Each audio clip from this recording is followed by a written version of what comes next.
आज घरीच बनवूया चविष्ट कुरकुरीत खुसखुशीत हेल्दी स्नॅक. करायलाही सोपी अशी बाजरीचे पीठ बेसन पीठ वापरून तयार केलेली कोथिंबीर वडीची रेसिपी बघूया. लागणारे साहित्य डिस्क्रिप्शन मध्ये दिले आहे. प्रथम मिक्सर मध्ये लसूण मिरची आले जिरे ओवाची पाणी न टाकता पेस्ट करून घ्यायची.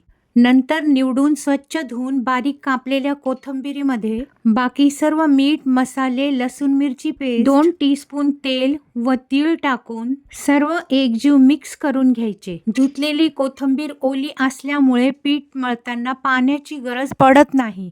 आता बाजरीचे पीठ बेसन पीठ टाकून सर्व मिक्स करायचे व थोडेसे तेल टाकून घट्टसर पीठ भिजून घ्यायचे. वड्या वाफवण्यासाठी कढई किंवा इडली पात्रामध्ये तळाशी 3 ग्लास पाणी टाकून उकळू द्यायचे. ज्यात वड्या वाफवायच्या त्या चाळणीला पूर्णपणे तेल लावून घ्यायचे. त्यात मळलेल्या पिठाचे रोल करून पाणी उकळत असलेल्या स्टीमरमध्ये वाफवण्याआधी वरून थोडेसे तीळ टाकून प्लेट स्टीमरमध्ये ठेवायची. त्यावर झाकण ठेवून रोल 20-25 मिनिटे वाफवून घ्यायचे. गॅस लो फ्लेमवरच ठेवायचा. सुरी जर ओलसर झाली नाही तर रोल्स वाफवून तयार आहेत. रोल्स थोडे थंड झाल्यानंतर हव्या त्या आकाराच्या वड्या कापायच्या.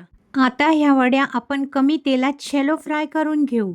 गॅसवर पॅनमध्ये तेल चांगले तापल्यानंतर वड्या दोन्ही बाजूने गोल्डन ब्राऊन होईपर्यंत फ्राय करून घ्यायच्या. चविष्ट कुरकुरीत कोथिंबीर वडी रेडी. शॅलो फ्राय केल्यामुळे त्यातले हाय प्रोटीन फायबर टिकते. करायला सोपी चवीला स्वादिष्ट. तुम्ही पण बनवा. हेल्दी खा आनंदी राहा. रेसिपी आवडल्यास लाईक अँड सबस्क्राईब करा. धन्यवाद.